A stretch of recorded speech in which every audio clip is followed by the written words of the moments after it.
ಕುಡಿದ ಕಿಕ್ನಲ್ಲಿ ನೇಣು ಬಿಗಿದುಕೊಂಡು ವ್ಯಕ್ತಿಯೊಬ್ಬ ಆತ್ಮಹತ್ಯೆ ಮಾಡಿಕೊಂಡಿದ್ದಾನೆ. ಈ ವೇಳೆ ವಿಡಿಯೋ ಮಾಡಿದ್ದು ಸೋಷಿಯಲ್ ಮೀಡಿಯಾದಲ್ಲಿ ಶೇರ್ ಮಾಡಿದ್ದಾನೆ. ಧಾರವಾಡದ ಯಾಲಕ್ಕಿ ಶೆಟ್ಟರ್ ಕಾಲೋನಿಯಲ್ಲಿ ಘಟನೆ ನಡೆದಿದೆ.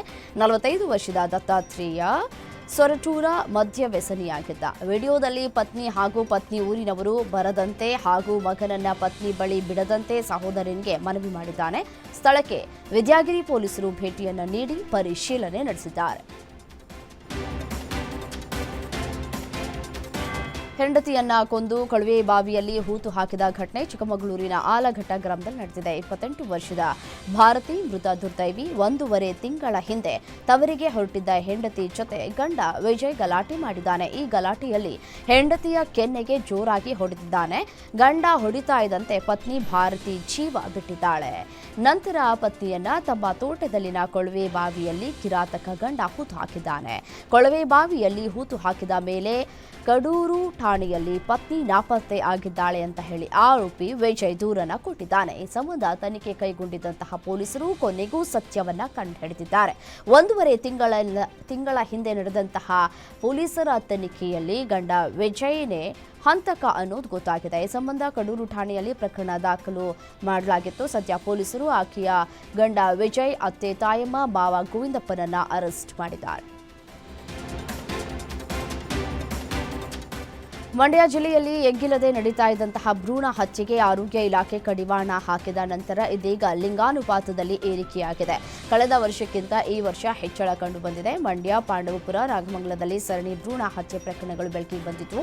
ಹೆಣ್ಣು ಭ್ರೂಣ ಪತ್ತೆ ಹಾಗೂ ಹತ್ಯೆ ಪ್ರಕರಣ ಮಂಡ್ಯ ಜಿಲ್ಲೆಯನ್ನ ರಾಜ್ಯದ ಮುಂದೆ ತಲೆ ತಗ್ಗಿಸುವಂತೆ ಮಾಡಿತ್ತು. ಪಾಪಿಗಳು ಹಣದಾಸೆಗೆ ಸಾವಿರಾರು ಹೆಣ್ಣು ಭ್ರೂಣಗಳ ಮಾರಣ ಹೋಮವನ್ನ ಮಾಡಿದ್ರು. ಇದರಿಂದ ಜಿಲ್ಲೆಯ ಲಿಂಗಾನುಪಾತ ಇಳಿಕೆಯಾಗಿತ್ತು. ಬಳಿಕ ದಿಟ್ಟ ಕ್ರಮಕ್ಕೆ ಮುಂದಾದ ಆರೋಗ್ಯ ಇಲಾಖೆ ದಂಧೆಗೆ ಕಡಿವಾಣ ಹಾಕುವಲ್ಲಿ ಯಶಸ್ವಿಯಾಗಿದೆ.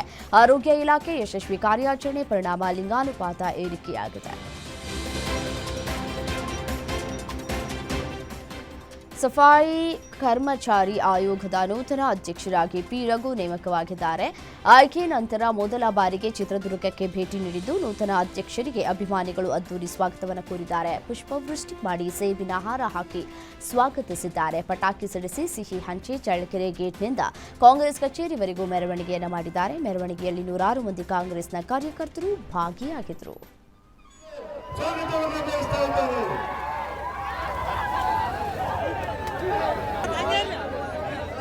ಈಗ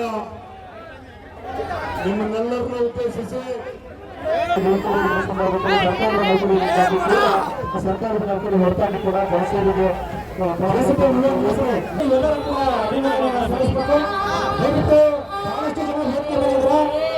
ವೇದಿಕೆಗೆ ಸಾಕಷ್ಟು ಭಾರ ಆಗ್ತದೆ.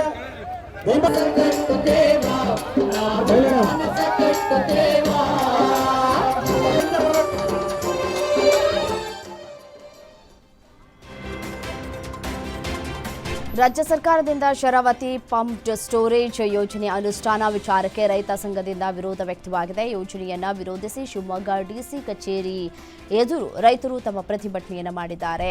2000 ಮೆಗಾವ್ಯಾಟ್ ಸಾಮರ್ಥ್ಯದ ಬೃಹತ್ ಯೋಜನೆ ಇದಾಗಿದ್ದು ಶರಾವತಿ ಕಣಿವೆ ಪ್ರದೇಶದಲ್ಲಿ ಯೋಜನೆ ಜಾರಿ ಮಾಡದಂತೆ ಪ್ರತಿಭಟನೆಯನ್ನು ಮಾಡಿದ್ದಾರೆ. ಕೂಡಲೇ ಶರಾವತಿ ಪಂಪ್ಡ್ ಸ್ಟೋರೇಜ್ ಕೈಬಿಡುವುದಕ್ಕೆ ರೈತರು ಒತ್ತಾಯವನ್ನು ಮಾಡ್ತಾ ಇದ್ದಾರೆ. ಭಾರತ ಸರ್ಕಾರ ಮತ್ತು ಕರ್ನಾಟಕ ಸರ್ಕಾರ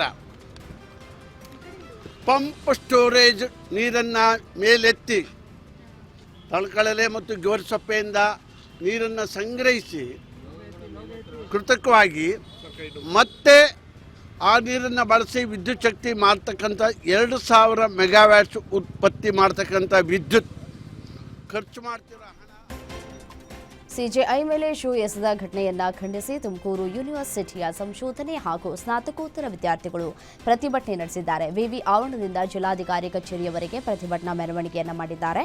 ಮಾರ್ಗ ಮಧ್ಯೆ ಬಿಜಿಎಸ್ ವೃತ್ತದಲ್ಲಿ ಮಾನವ ಸರಪಳಿ ನಿರ್ಮಿಸಿ ಘಟನೆಯನ್ನ ಖಂಡಿಸಿದ್ದಾರೆ. ಕೃತ್ಯ ಎಸಗಿದ ವಕೀಲ ರಾಕೇಶ್ ಕಿಶೋರ್ ವಿರುದ್ಧ ಕಾನೂನು ಕ್ರಮವನ್ನು ತೆಗೆದುಕೊಳ್ಳಬೇಕು ಅಂತ ಹೇಳಿ ಒತ್ತಾಯ ಮಾಡಿದ್ದಾರೆ.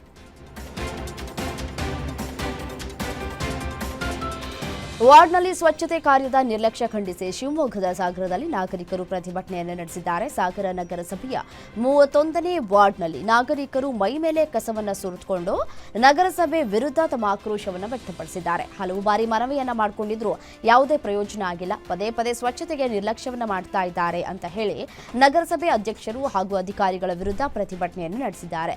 ಜನಪ್ರತಿನಿಧಿಗಳು ಹಾಗೂ ಅಧಿಕಾರಿಗಳು ಬರುವಂತೆ ನಾಗರಿಕರು ಪಟ್ಟನ್ನ ಹಿಡಿದಿದ್ದು ಸ್ಥಳಕ್ಕೆ ಬರುವವರೆಗೂ ಪ್ರತಿಭಟನೆಯನ್ನ ಕೈಬಿಡದೆ ಇರುವುದಕ್ಕೆ ನಿರ್ಧಾರವನ್ನು ಮಾಡಿದ್ದಾರೆ. ಈರುಳ್ಳಿ ಬೆಲೆ ಕುಸಿತ ಹಿನ್ನೆಲೆ ರೈತರು ಸಂಕಷ್ಟದಲ್ಲಿ ಸಿಲುಕಿದ್ದಾರೆ. ಮತ್ತೊಂದು ಕಡೆ ರಕ್ತದಲ್ಲಿ ಪ್ರಧಾನಿ ನರೇಂದ್ರ ಮೋದಿ ಅವರಿಗೆ ಪತ್ರವನ್ನ ಬರೆದಿರುವಂತಹ ಘಟನೆ ವಿಜಯಪುರದಲ್ಲಿ ನಡೆದಿದೆ. ಬೆಳೆಗಾರರ ಸಂಘದ ರಾಜ್ಯಾಧ್ಯಕ್ಷರಾದ ಸಿದ್ದೇಶ್ ಉತ್ತಂಗಿ ಪತ್ರವನ್ನ ಬರೆದು ಜಿಲ್ಲಾ ಅಧಿಕಾರಿಗಳ ಮೂಲಕ ಪ್ರಧಾನಮಂತ್ರಿಗೆ ಸಲ್ಲಿಕೆ ಮಾಡಿದ್ದಾರೆ. ಮತ್ತೊಂದು ಕಡೆ ಈರುಳ್ಳಿಗೆ ಬೆಂಬಲ ಬೆಲೆ ನೀಡಬೇಕು ಅಂತ ಹೇಳಿ ಆಗ್ರಹಿಸಿದ್ದಾರೆ. ಒಂದು ಕಡೆ ನಿರಂತರ ಮಳೆಗೆ ಕೆಲವು ಬೆಳೆ ಹಾನಿಯಾಗಿವೆ. ಕೆಲವು ಕಡೆ ಉತ್ತಮ ಬೆಳೆ ಬಂದರೂ ಕೂಡ ಮಾರುಕಟ್ಟೆಯಲ್ಲಿ ದರ ಇಲ್ಲ. ಬಹುತೇಕ ರೈತರು ಹೊಲದಲ್ಲಿಯೇ ಬೆಳೆಯನ್ನ ಬಿಟ್ಟು ನಾಶ ಮಾಡ್ತಾ ಇದ್ದಾರೆ. ಅನ್ನದಾತರಿಗೆ ಬೆಂಬಲವನ್ನ ನೀಡದೇ ಇದ್ರೆ ಸಾವೊಂದೇ ದಾರಿ ಅಂತ ಹೇಳಿ ರೈತರು ಪತ್ರವನ್ನ ಬರೆದಿದ್ದಾರೆ.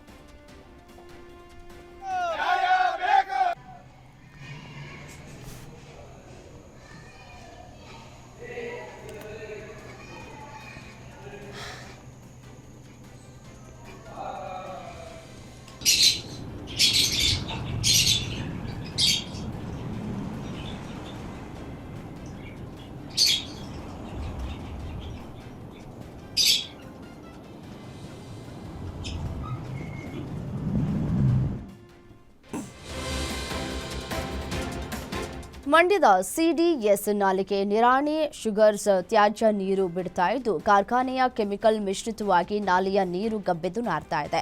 ಇದೇ ನೀರನ್ನ ಬಳಸಿ ಕೃಷಿ ಮಾಡ್ತಾ ಇರುವಂತಹ ರೈತರಿಗೆ ಹಲವು ಆರೋಗ್ಯ ಸಮಸ್ಯೆಗಳು ಎದುರಾಗಿದ್ದು ಅನ್ನದಾತರು ಆಕ್ರೋಶವನ್ನು ಹೊರಹಾಕಿದ್ದಾರೆ. ಪಾಂಡವಪುರ ರೈಲ್ವೆ ನಿಲ್ದಾಣದ ಬಳಿ ಇರುವಂತಹ ನಿರಾಣಿ ಶುಗರ್ಸ್ ಸಕ್ಕರೆ ಕಾರ್ಖಾನೆ ವಿರುದ್ಧ ಆಕ್ರೋಶ ಭುಗಿಲೆದ್ದಿದೆ. ಈ ಹಿಂದೆ ಇದು PSSK ಕಾರ್ಖಾನೆ ಅಂತ ಹೇಳಿ ಸಾಕಷ್ಟು ಪ್ರಸಿದ್ಧಿಯಾಗಿತ್ತು. ನಷ್ಟದ ಕಾರಣದಿಂದ 2015ರಲ್ಲಿ ಸಹಕಾರಿ ಕ್ಷೇತ್ರದ ಈ ಕಾರ್ಖಾನೆ ಮುಚ್ಚಲಾಗಿತ್ತು.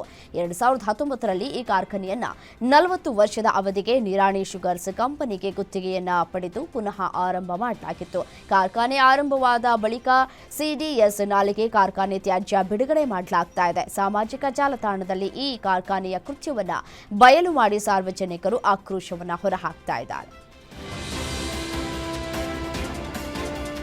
ಸರ್ಕಾರಿ ಶಾಲೆಯ ಮೇಲ್ಛಾವಣಿ ಕುಸಿದು ಭಾರೀ ಅನಾಹುತ ತಪ್ಪಿದೆ. ಕಲಬುರಗಿಯ ಚಿತ್ತಾಪುರ ತಾಲೂಕಿನ ವಾಡಿ ಪಟ್ಟಣದಲ್ಲಿ ಈ ಒಂದು ಘಟನೆ ನಡೆದಿದೆ. ವಾಡಿ ಪಟ್ಟಣದ ಸರ್ಕಾರಿ ಮಾದರಿ ಹಿರಿಯ ಪ್ರಾಥಮಿಕ ಶಾಲೆ ಮೇಲ್ಛಾವಣಿ ಕುಸಿದಿದ್ದು ಮೇಲ್ಛಾವಣಿ ಕುಸಿತದಿಂದ ಪೀಠೋಪಕರಣಗಳೆಲ್ಲವೂ ಪುಡಿಯಾಗಿದೆ. ಶಾಲೆ ರಜೆ ಹಿನ್ನೆಲೆಯಲ್ಲಿ ಮಕ್ಕಳಿಲ್ಲದ ಕಾರಣ ಭಾರೀ ದುರಂತವೊಂದು ತಪ್ಪಿದೆ. ಶಾಲೆಯಲ್ಲಿ ಕಳೆದ 2 ದಿನದಿಂದ ಇಲ್ಲಿ LLF ಶಿಕ್ಷಕರ ತರಬೇತಿ ಸಭೆ ನಡೀತಾ ಇತ್ತು. ಇನ್ನು ಕೆಲ ಶಿಕ್ಷಕರಿಂದು ಸಭೆಗೆ ಹಾಜರಾಗುವುದಕ್ಕೆ ಶಾಲೆಗೆ ಬಂದಿದ್ದು ಈ ವೇಳೆಯೇ ಮೇಲ್ಛಾವಣಿ ಕುಸಿದಿದೆ. ಅದೃಷ್ಟವಶಾತ್ ಶಿಕ್ಷಕರು ಪ್ರಾಣಾಪಾಯದಿಂದ ಪಾರಾಗಿದ್ದಾರೆ. ಸಂಪೂರ್ಣ ಶಿಥಿಲವಾದ ಶಾಲಾ ಕಟ್ಟಡ ಡೆಮಾಲಿಷನ್ಗೆ ಸಾಕಷ್ಟು ಬಾರಿ ಮನವಿ ಸಲ್ಲಿಸಿದ್ರೂ ಪ್ರಯೋಜನವಾಗಿರಲಿಲ್ಲ.